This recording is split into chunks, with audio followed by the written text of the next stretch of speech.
Antes de analizar los componentes, hace falta dejar unos cuantos conceptos básicos claros. Lo primero que hay que tener en cuenta es la velocidad del ordenador. Actualmente hay procesadores que pueden trabajar a 5.1 GHz. Eso quiere decir que hacen algo nuevo 5.100 millones de veces cada segundo. Por lo tanto, hay que entender que estos componentes valoran mucho cada uno de sus ciclos y son muy sensibles a los cambios, ya que estamos hablando de intervalos de tiempo muy pequeños. Saber esto nos servirá más adelante en el vídeo. Otra regla que hace que los ordenadores funcionen rápido es la jerarquía de la memoria. Esta clasificación ordena las distintas maneras que tiene el ordenador de guardar los datos en función de su valor, guardándolos en un espacio rápido o en uno menos rápido. En la cima, siendo los más veloces, pero con tan solo una capacidad de bits, están los registros, pero los vamos a ignorar en este vídeo porque son un componente que se usa a nivel de los transistores, o sea que sería entrar en demasiado detalle. Así que para nosotros en la cima va a estar la caché, seguida por la RAM y por el disco duro o el SSD. No os preocupéis porque voy a explicar cada uno de estos en su correspondiente apartado.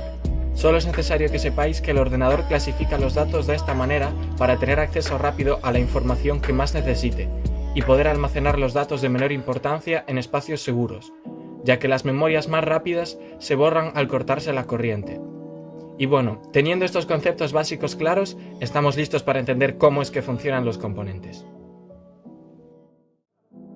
Empezaremos hablando de la parte más importante del ordenador, y la que tiene el mayor poder de computación, la CPU. La unidad central de procesamiento es el cerebro del ordenador, y haciendo justicia al nombre, ya que es la que realiza la gran mayoría de las operaciones para el equipo. Y aunque todos los demás componentes puedan parecer independientes y muy complejos por sí mismos, todos trabajan en función de la CPU y existen para mejorarla o para hacer otros trabajos de manera más eficiente. Las tareas que realiza el procesador pueden ser, entre otras, iniciar una aplicación, hacer que todos los mecanismos internos de un juego funcionen o ser el que controle a los demás componentes en cualquier otra tarea.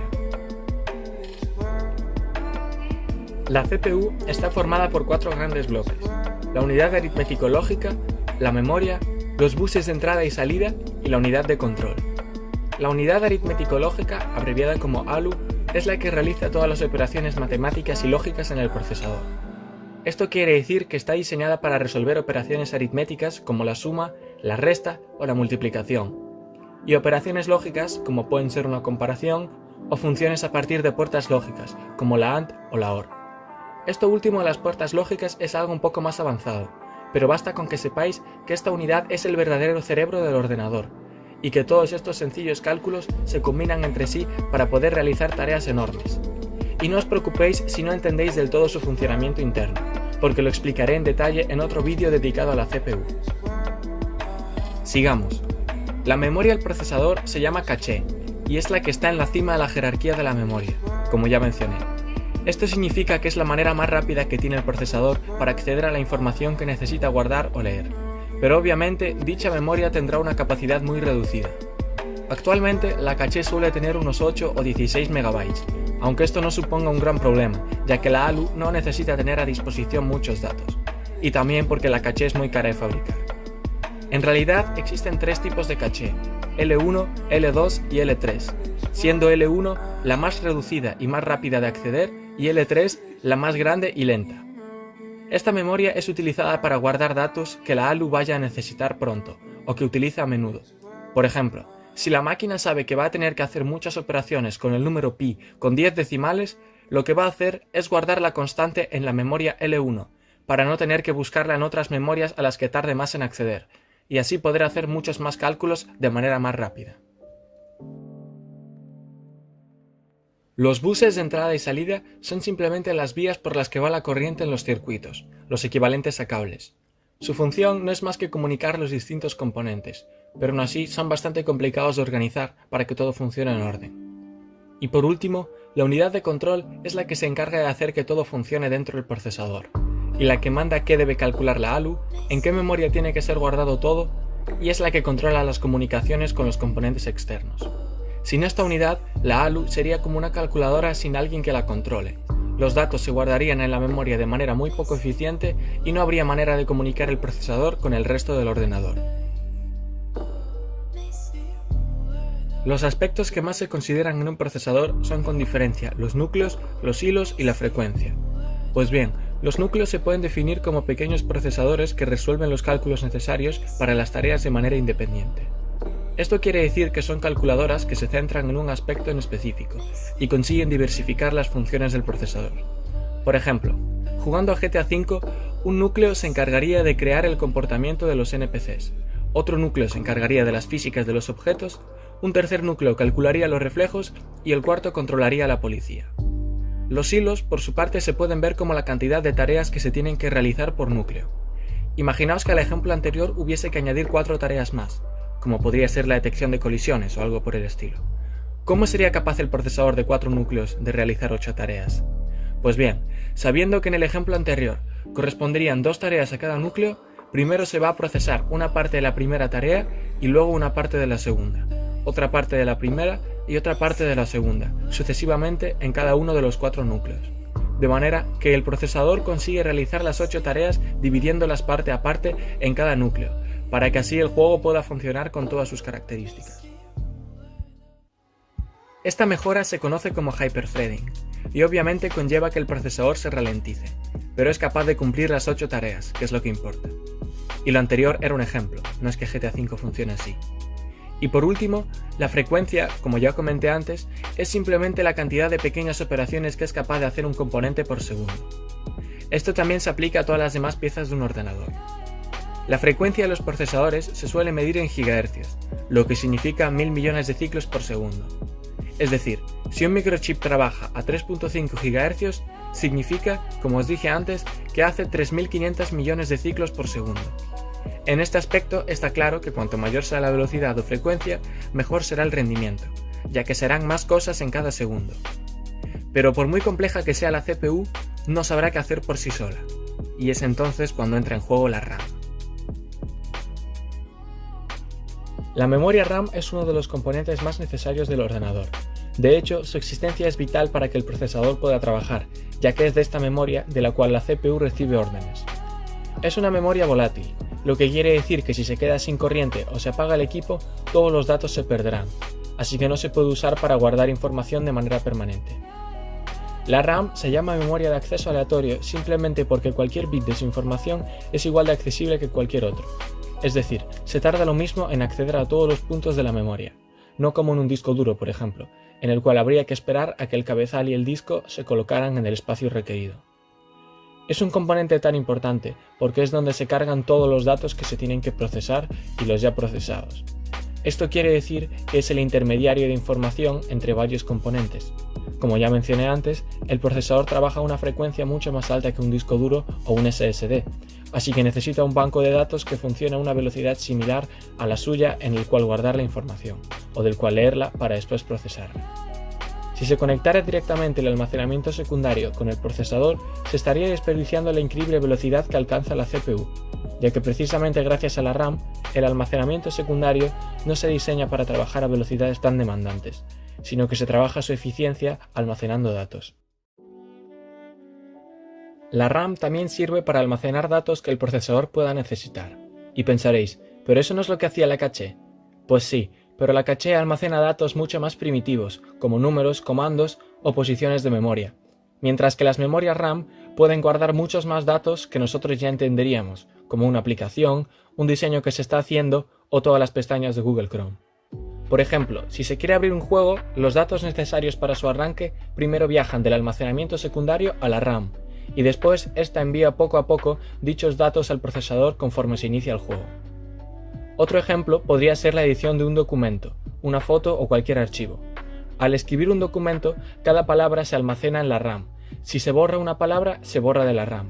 Y es solo cuando se guarda el archivo cuando éste pasa al almacenamiento secundario. Esto es así porque es muy poco eficiente que un simple documento esté saturando el almacenamiento para escribir y borrar letras. También es necesario mencionar que cuando se arranca el ordenador, después de varios protocolos, el programa de inicio del sistema operativo primero se carga la RAM y esta da instrucciones a la CPU de qué es lo que hay que hacer durante el arranque. Existen varios tipos de RAM, como las DIMM, las DRAM y otras tantas que ya entraron en desuso, pero las que se suelen utilizar en ordenadores personales son las DDR, actualmente las DDR4, y un ordenador común suele utilizar de 4 a 16 GB de memoria RAM. Bien, Ahora sabemos que la CPU es la que hace los cálculos, y la RAM guarda todo lo imprescindible y es la que controla la CPU. Pero, ¿cómo sabe el ordenador qué tiene que haber en pantalla? El siguiente componente de vital importancia para los ordenadores de hoy en día es la GPU, o unidad de procesamiento gráfico.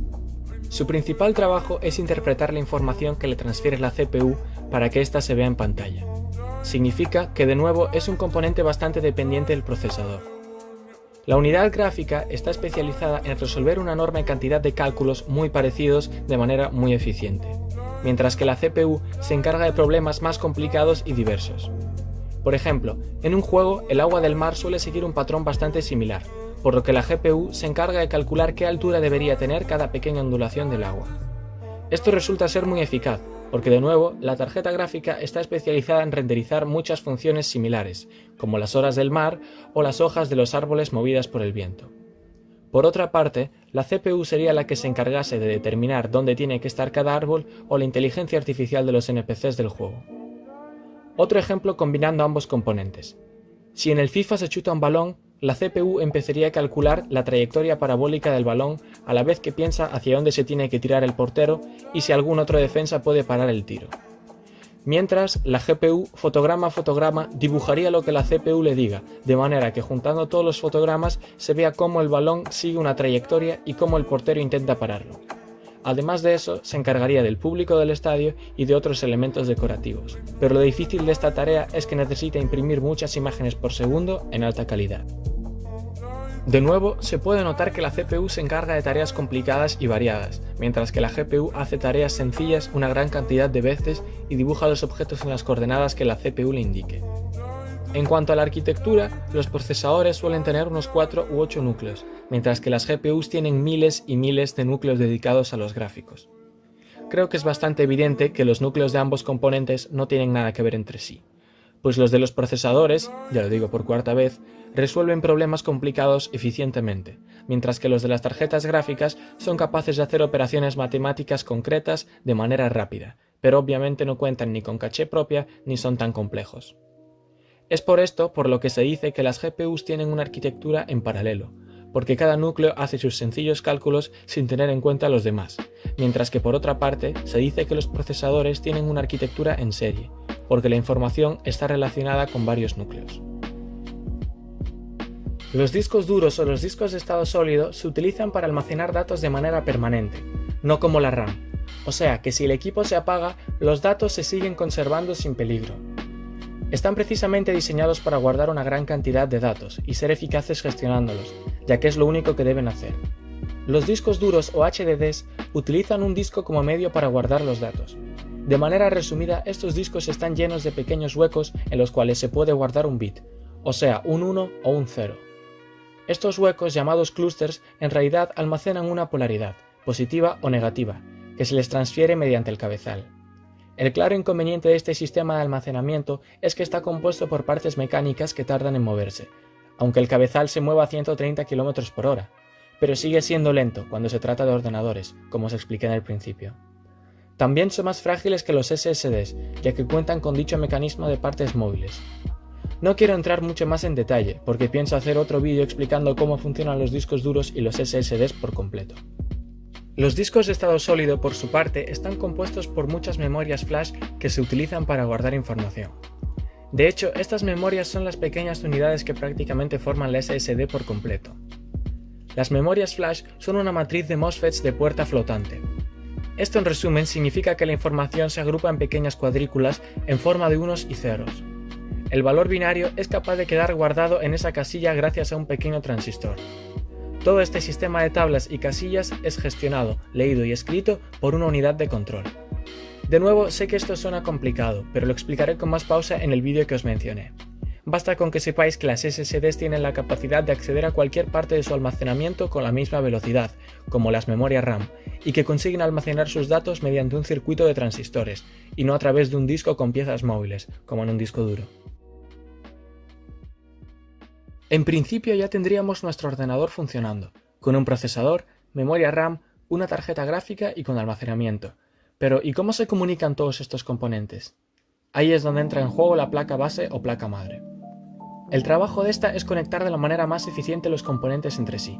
Por eso es que están prácticamente llenas de buses, que como ya mencionamos son los cables que usan las placas. También contiene otros componentes sencillos, como controladores de voltaje, condensadores y etc. Pero además de comunicar los componentes sin que nada se queme, tienen ciertos circuitos integrados que se encargan de hacer funcionar los canales de audio, de controlar la conexión Wi-Fi, el Bluetooth y todas las cosas que tenga un ordenador que no controle ya la CPU. Ahora que nuestro ordenador está perfectamente ensamblado y todo funciona, hay que alimentarlo con la energía correspondiente. Las fuentes de alimentación necesitan ser más eficaces que un simple transformador para cargar el móvil, pues tiene que aportar una cantidad de energía considerable a cada uno de los componentes. La CPU necesita su voltaje y corriente particular, con la GPU pasa igual, y con la RAM y con todos los componentes del ordenador. Esto provoca que la fuente de alimentación necesite generar dichas potencias individualmente para cada componente, así que no es un dispositivo tan sencillo como puede parecer. También hay que hacer una mención a la refrigeración del equipo. Los procesadores y las GPUs se pueden calentar incluso a 90 grados centígrados, lo que no es muy bueno, pero puede pasar, y para eso existen los sistemas de refrigeración. Se pueden utilizar los sistemas clásicos de ventiladores o la refrigeración líquida. El primero consiste en colocar un disipador encima de un componente, y sobre el disipador un potente ventilador que consiga que el aire fluya eliminando el calor. El sistema de refrigeración líquida, por su parte, utiliza tuberías con líquidos especiales previamente enfriados, los cuales pasan por encima de un componente para absorber el calor y volver a ser enfriados para repetir el proceso.